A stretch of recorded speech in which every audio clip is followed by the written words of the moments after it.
Um, I think this is a great time to focus on the Hateful Eight, his latest one. I'm just smiling now because this is the one where I think this is the first Tarantino movie I saw in theaters. Right. And I'm just gonna say this was my favorite. This when you ask me if Pulp Fiction, this is my favorite. This is your favorite? If I'm considering, I don't even just think it's his favorite. I think it's his. This is definitely his most underrated to me. It's got like a 63 with critics on Metacritic. I don't know what the average score is on. I'm not looking at Tomato Meter score. I'm looking at the average score for the Hateful Eight. And the audience score is like a 7.7. So I'm like, are you kidding me? It should be much higher. Oh my lord, this movie is so. I'm gonna say way too much. I liked Tarantino's description of it. He wanted to go back more to Reservoir Dogs, so keep everyone in one confined setting, and kind of draw out the conversation. And we haven't really mentioned this before, but how Tarantino just divides everything into I call them chapters. Yes, and I like that. I like how he separates them. It's a good way for audiences to kind of separate everything in their minds from scenes, and so they can at least know that it's going to have a good pace. Yeah, and that this movie has a really great pace. It was 3 hours because he wanted to do one of those like road shows with this because he shot it in 70 millimeter. He wanted to put it in theaters with an overture, an intermission. Yeah. I didn't see that when I saw it in my theater, but I would love to just make that a thing, like in my house, if I ever watch this in the future. Like, I own the soundtrack. This is also the first movie soundtrack I owned. The second one was La La Land. But I would love to just put on an overture for this movie, 10 minutes or however long, and then sit down, watch it, and then an intermission, take a 15-minute break, go off, and because then it works as well, because then it goes, 15 minutes has passed since we left our characters. But which would be perfect. And just so that everyone knows, the reason I call them chapters is because Tarantino writes all of his screenplays like books. And even he calls them chapters too, So. Yeah. And I actually own the script to The Hateful Eight, and it's written in chapter form too, Yeah. I love, though, how he just... This is his most cinematic movie. Yes. I will say that. This is why I consider it to be even one of his best films. Like, so many people can say, I don't like this. I don't like this. I love how cinematic this movie is. From the camera, to the costumes, to the location, to the music. This is one of the best movie scores. It's a perfect blend of everything.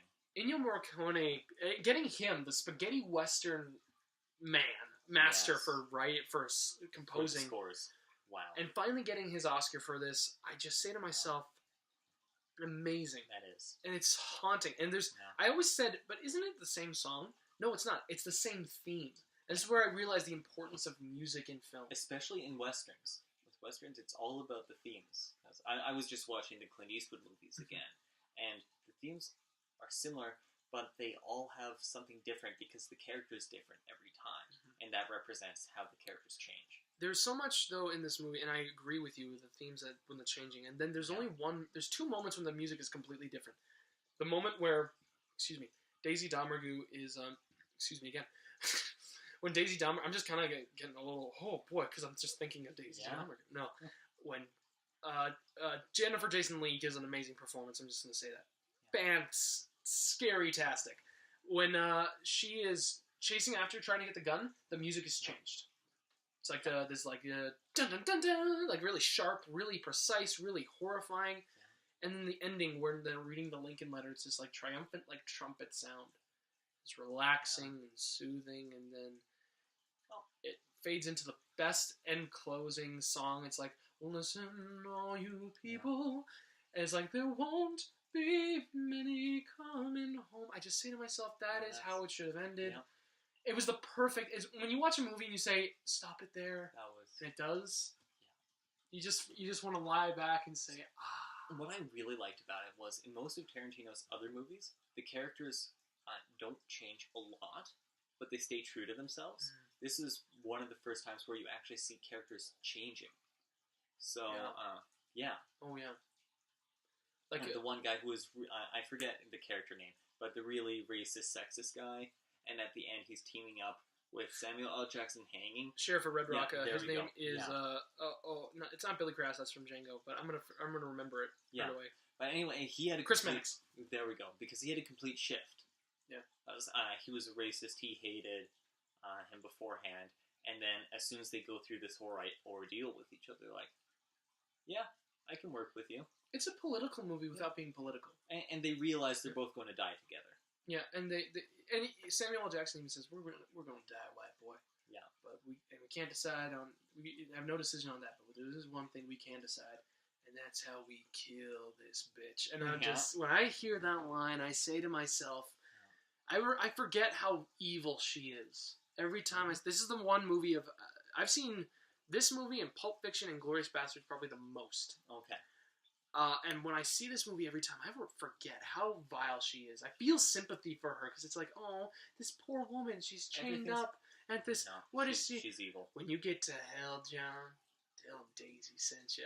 That scene is horrifying. The vomiting poison scene, and so perfectly set up. It's like an Agatha Christie novel. Yeah. He said that's another thing he wanted to do was a mystery, and good for him. He did it very well with. The whole idea of with filming techniques, like when we find out the coffee's poisoned, the coffee can when she's doing her song is bright blue. It's right on the stove. We see it, and OB gets a cup, and then we see John get a cup, and he drinks from it. And I thought he was going to be immune at first because I wasn't sure how it was going to happen. But then she just says, "Whatever you say, John," and then he starts to vomit. I'm like, "Oh, I'm wrong. He's going to die." And he's going to die hard. Yeah. What you said, though, about characters changing. Yeah. This is my favorite Samuel L. Jackson performance. I don't think it's his best. I think this is my favorite. Because the scene where he talks to General Smithers about how his son died. And in the script, it says that is how his son died. Oh, okay. So it's not a matter of, he's just suggesting... This is what happened, okay. And I think, I'm not saying to myself, oh, gross, I'm saying good. Because that man sitting down in that chair deserves... The general's evil. I mean, he just saw everyone in the haberdashery get murdered, and he's like, I'll keep my mouth shut, what do I care? Yeah. These are vile people. Yeah. And Tarantino does vile people very well. Even Oswaldo, like, he's so, good heavens... A woman in this white hell. He's the hangman of Red Rock, and he justifies. He's talking about his justice thing. There's so much in this movie that just makes me say to myself, "That is excellent." The one question I did have though with the cinematography is like Joe Gage is like hiding, like there's chains in the way of where he is. I was kind of like, what does that mean? But it might just be, kind of an atmosphere kind of thing that I can get. But there's so much. When I read the screenplay, it opened my eyes to so much. There was initially a moment where there was a cat in the script. Yeah. I think. And I'm so glad that's not in here because then it's just kind of a false sense of security. Now, some people, this is a complaint people have had. Okay. About this movie. And a movie reviewer that I respect a lot, Chris Stuckman, talked about the problem he has. There's a transition into once we reveal, we have the big reveal of like, oh, there's a person in the basement. And then everybody hit. And then transitioning into what happened earlier. Yes. People have a problem with that. They have a problem with how it transitions, the whole thing that kind of sets up. I don't. No. Because this is one of those moments where, again, the whole idea of... Because I think of it back to the beginning of the Inglourious Bastards thing, except an extended. Imagine if the entire movie, or the entire first 30 minutes, took place in that little hut... And we had no idea there were Jewish people there, and then all of a sudden, we get that same reveal. Yeah. It's the same kind of thing with that. It's not the idea of these people are there. Oh no, there's danger. There's danger coming from below that we didn't consider, and it makes sense. It's the brother of the person that they are taking, and I guess you could say, oh well, how did they know they were going to be in Red Rock? Why didn't they just go to Red Rock? Well, blah blah blah. But again. I don't have problems with that. Nobody knew what was happening. Nobody knew the blizzard was coming either. So. They even said, but you didn't count on the blizzard. You didn't count on us. So you didn't know we were going to be here. So you thought it was a quick grab.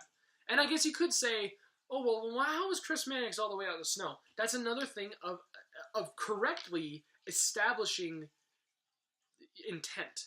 Like in Reservoir Dogs, going back to that, Blue, Mr. Blue, it's kind of like, well, once he has nothing to do, he has nothing to do in the film. Yeah. Chris Mannix has stuff to do in this movie. He's the sheriff, but we don't trust him. We don't know why he's coming from there. We don't know where he's coming from. What is he doing out in the middle of nowhere? These are still questions that are never answered to us, but they're still given something to do throughout the movie. Yeah. And I love the addition of the Lincoln letter for this, that was a great touch. film. And it's why he has it. He's right. Yeah. I would not want to kill that man like back in the day if he had a letter from Abraham Lincoln. No. Like it's such a tightly made script. Yeah. Every detail, even if it's not correct with the times, I don't care. It was so I don't smart. care if this is a historically accurate movie, because it just that sounds like a good place to end for Hateful Eight. Now I want to ask you a question. Yeah. Tarantino says he wants to do 10 movies. What 2 styles are you hoping he does? 2 styles. I've heard rumors that he's doing another crime kind of film with kind of a historical crime thing.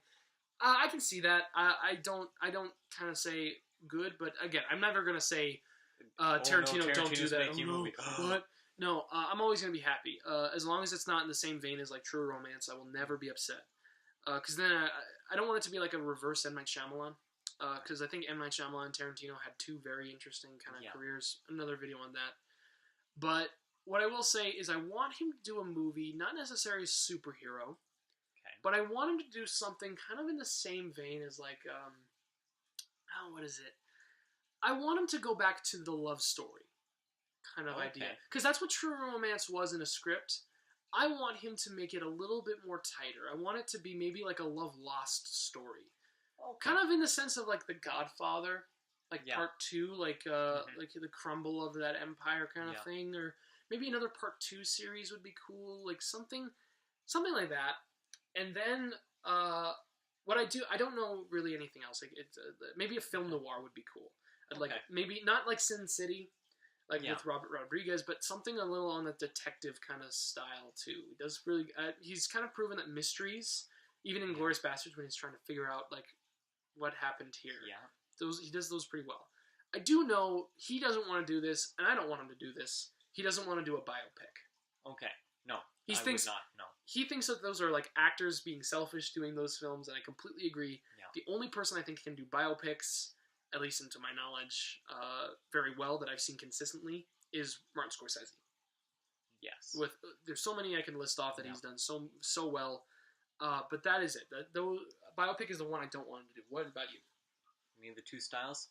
Honestly, I want to see what he does with sci-fi. I'm honestly curious to see him do a sci-fi movie, but not like a huge like space one. Not a space one, just science fiction, kind of maybe more like Alien kind of thing.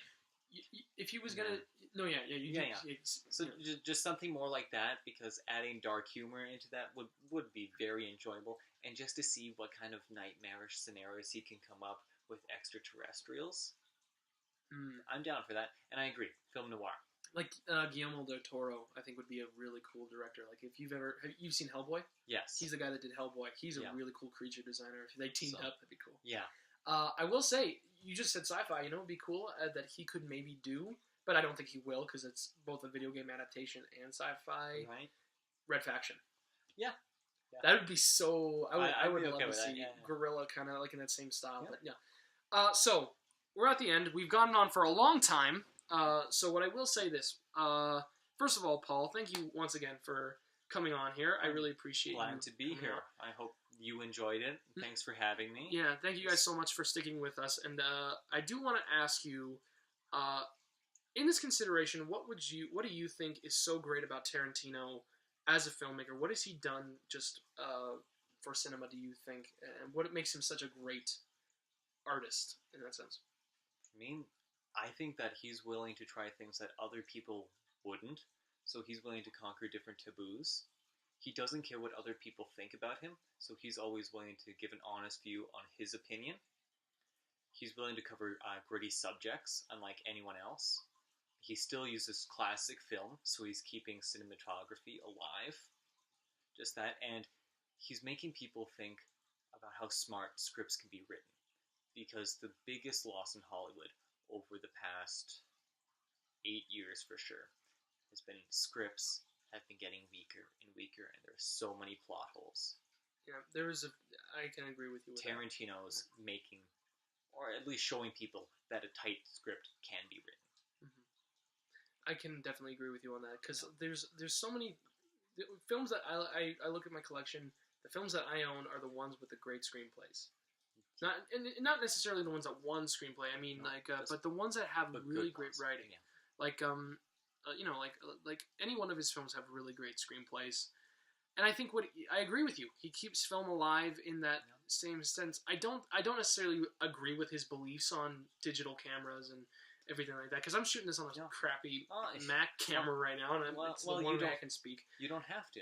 But the thing is, that's what he believes in, and he doesn't care what other people. He does what he likes. And he's at the position where he can do what he wants, and good for him. And I think if Tarantino is going to be making movies, he should make the films that he wants to make, and not the movies that the audience wants. Yeah. Like and that's what he's always done. Yeah. And I'm so glad, and I'm glad that. I hate when people ask him stupid questions that he's answered for years, like the whole violence and swearing thing. Those are not the first times. Why don't they ask that about? The funny thing is, he just doubles down on it, and good for him. Yeah. I don't have a problem with what Tarantino does. I think he's truly a master of his craft, and I think if there's any indication of that, I think the best line in any film of his that indicates just how much he thinks in prioritizing stuff is the final line from Pulp Fiction. In the scene where Samuel L. Jackson recites his, again, written Bible verse. It's not an actual verse in the Bible. Right. When he says, he's thought about it for years, and he never gave much thought to what it meant. This isn't really in terms of Tarantino. Yeah. It's in terms of what he considers about men and about people. Right. And he says, could be you're the evil man, I'm the righteous man, and Mr. 9mm here, he's the shepherd protecting me in the valley of darkness. Or could mean you're the righteous man and I'm the shepherd, and it's the world that's evil and selfish. I'd like to believe that, but that's not true. The truth is you're the weak, I'm the tyranny of evil men, but I'm trying to become the shepherd. And it's that multiple perspectives and beliefs. You can believe any single one of those you can believe that Tarantino is a certain filmmaker, but the purpose of his films and the purpose of what he does is always just bring back to the fact that he loves what he's doing, and he's doing it for a certain reason. And as long as he's making us ask those questions, those multiple choice possibilities, I think that he is definitely one of the best filmmakers to come. And you know what? If I'm being honest, Reservoir Dogs, you're right. It's not my favorite. I'm not going to say he shouldn't have made it. It's a movie that says, look at me!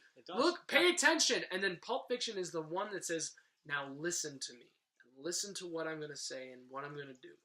Legacy continues from there. Absolutely.